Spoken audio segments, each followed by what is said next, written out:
Well, it came and went like a hurricane, destroying everything in its path. E3 is finally over, so let's sift through the wreckage and rubble and see if there is anything worth salvaging from this bloated convention, which seems set on a collision course and will probably be drastically different just 1 year from today. Did anything good come out of the biggest week in gaming? The answer is... Here we go!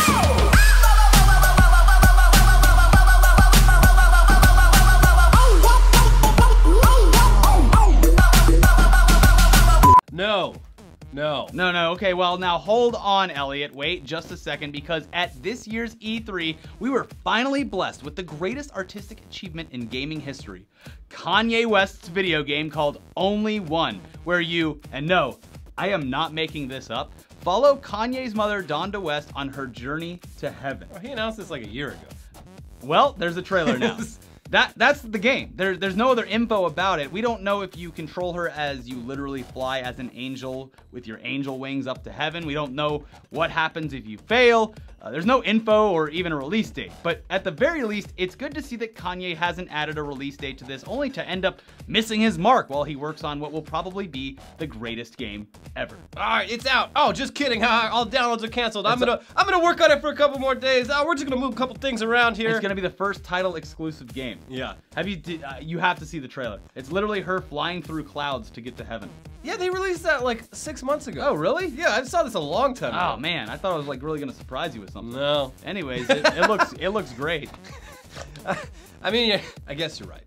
I guess E3 isn't so bad after all, huh? We got that out of it. Well, then how the hell do you explain this? Yeah.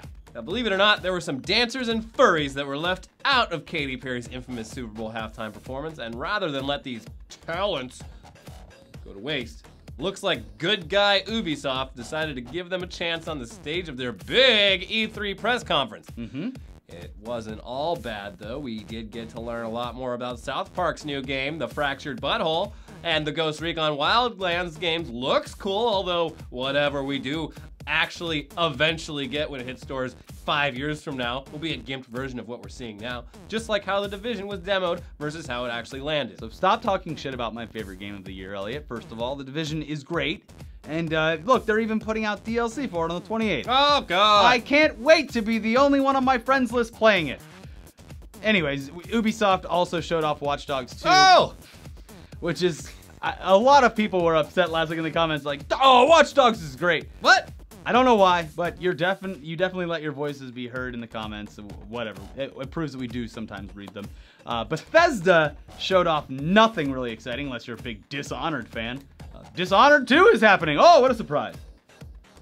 They did, however, say that Fallout 4 VR is going to be a thing, which is it's crazy, but we all kind of saw it coming. And of course, they announced that they will be doing an updated version of Skyrim. So basically, you'll get to play it the way that PC players have been playing it for years after the introduction of HD mods and higher computing powers. Boom! Yeah. Also, sucks to be one of those idiots who dumped a bunch of money into the pre-order of Fallout 4 so you could get that gross-looking hunk of plastic that resembled a Pip-Boy, because they're coming out with the deluxe model. Remember when everyone's like, oh no, limited edition, oh, that's sold out, oh no, what will I do? I can't possibly live without this stupid piece of shit. Well, now you can get a better one than those people. It still looks dumb. Why would you ever wear that in public? Well, I don't think anyone does. They just put it on their desks or whatever. But it's actually functional. Can you take this off? I really can't take you seriously. I'm not supposed to be taken seriously. All right. Well, anyways, EA got everyone who has terrible short-term memory excited with the announcement that Madden! Titanfall 2 is going to be coming out someday. And check this out. They are shaking up the entire industry by adding this crazy, new, bold innovation to a game called... Now take a deep breath, and I hope I pronounced this correctly. They're calling it single-player campaign. Oh my God. Wait. So, hold on. You get to play it, if you want, alone, and there's a story that goes along with it. Which is crazy, right? It's a huge risk. What? I mean, I can play a game by myself? What a fucking concept! Isn't that lonely? I don't know. Anyways, the first Titanfall wasn't great. And I'm sure this one will be more of the same, but you know, let people have their fun or not, whatever. It really wasn't that good. Is Titanfall the same as Hawken? It's the same game. Okay. Different name. Obviously, EA showed off their sports titles, whose only changes year after year. seem to be roster updates that should very easily be downloadable content updates for the one time every 5 years that they actually do meaningful upgrades to these games, like FIFA and Madden. That isn't just adding more and more microtransactions and mini games. By the way, if you're a PlayStation Plus user, you can get NBA for free this month. Yeah, but the season's over. No. Whatever. There is that one saving grace for EA this year, though. The best thing to be announced at E3 this year, despite its announcement coming weeks in advance, Battlefield 1. Yes. During their press event, they showed off a 64-player multiplayer battle, and yes, it looks like a Battlefield game, but it's just very exciting to see what they're doing. They're doing exactly what T.U.G.S told them to, by taking it back in time. We're gonna go back in time. Yeah, so bravo, Battlefield 1.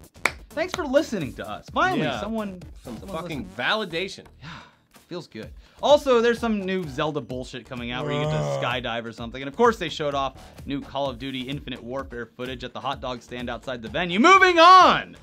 I bet you didn't expect to see a new console launch this year at E3. Oh, you did? Oh, well, I bet you didn't expect 2 new consoles from the same company. And yes, that does sound pretty stupid, but it's necessary with how vast, technology is evolving. But at some point, these things should just be like modular. Like, I don't know, maybe a PC. That way you can change the parts out and use updated parts whenever you want.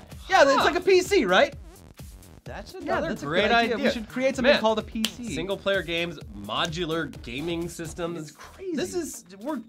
It's like I'm living in the future. But anyway, here's the deal. Xbox One is coming out with a slimmer console, which makes sense because the original Xbox One is comically large, especially when compared to the PS4, which packs the same, if not more power, into something that actually looks sleek and well-designed, and also doesn't have a fucking power brick on the outside of it. Yes. Xbox One looks like a Betamax player and also has a gross power block.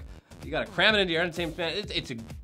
The new Xbox One Slim looks like it will now be the same size as the PS4. Huge achievement for the industry. Big win. Yeah. But at least it comes with more storage space because you can now get up to 2 terabytes, and it's coming out in August. Yeah, but why would you get this new console when you can get this new console? Woo! The Xbox Scorpio, which is not only beefed up specs-wise, but also, according to its zodiac symbol, loyal, passionate, and very sensual. Well, I'm a Libra. Scorpio will be able to run 4K games and comes VR ready. A clear sign that they want to enter the VR marketplace very badly, but would rather have something stronger to run a device like the Oculus or their upcoming HoloLens and not have to sacrifice the graphics or gameplay like the PSVR will certainly have to do. Scorpio is actually supposed to launch next fall, which is pretty ambitious for a company that just released a new console a few years ago, but like we said, this is what is needed in the current digital climate. It's good to see that they're willing to put the Xbox One in the rearview mirror this early on, potentially losing millions of dollars, to instead bring out something new for a market that demands it.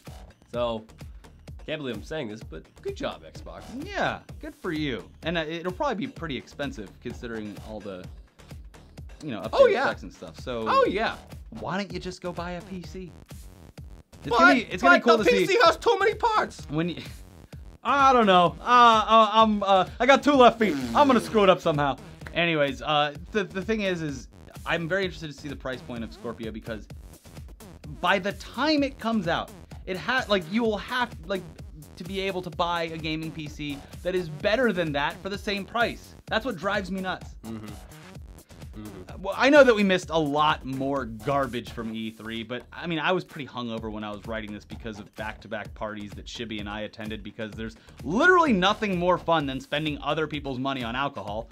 And speaking of Shibby, the entire reason we keep him around is to waste more time in videos like this. So now he's gonna tell you about E3. Get in here, Shibby. Well, guys, Ricky and Elliot have left me. They're at Indianapolis, but I'm gonna be reviewing E3 here on T.U.G.S. So enjoy. I have bullet points, no script. Let's do this.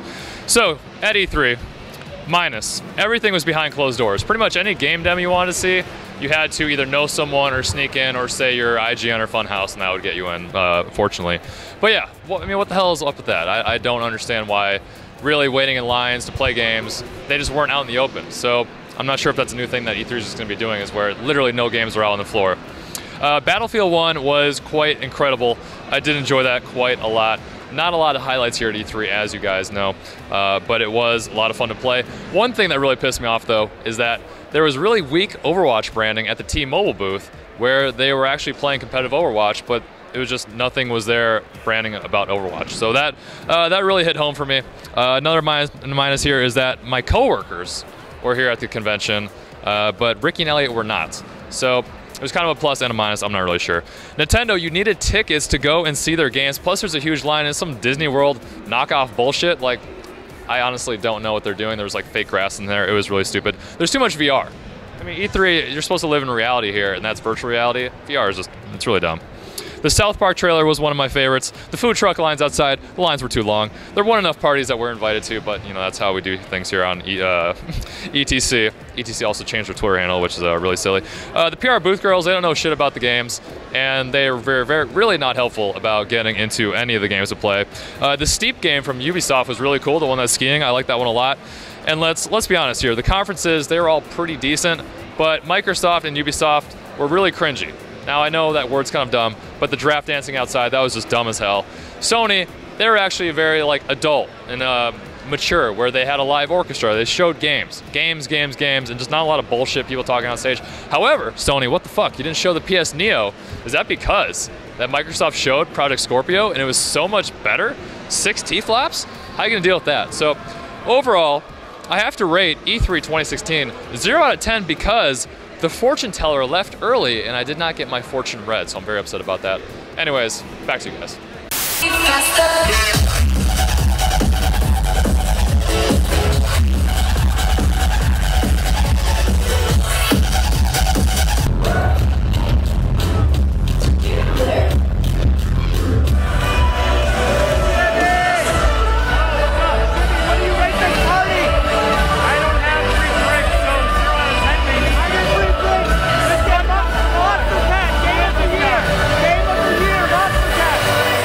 So if you can't tell, Shibby wasn't here because he was still at E3 and still partying. So he had to film it the next day, hopefully. If that was just us walking back in the screen, it means that he didn't even show up to work. Yeah. So thanks, Shibby, for all of your contributions to the show that keeps you running. Anyways, the reason we're out of town is because we're at Indie PopCon. We're going to be there Friday, Saturday, Sunday. Come hang out with us at Indie PopCon in Indianapolis, Indiana. We're going to be doing meet and greets, panels. We're doing a live podcast with Nolan North Sunday at noon. We're going to have a lot of fun. It's going to be great. We're going to learn more than we've ever wanted to know about Indianapolis. It's going to be awesome. So we're going to see the city of Indianapolis for all of its glory. We're going to go down to the local sites. Check them out. Yeah, we're going to check. Well, it's going to be great. Check them out. But if you want to check something out, check out our videos over here. We have a new episode of Weekly Weird News, a new Tech Tuesday, and a podcast from last week where fandom is destroying itself. Yep. Bye. Bye.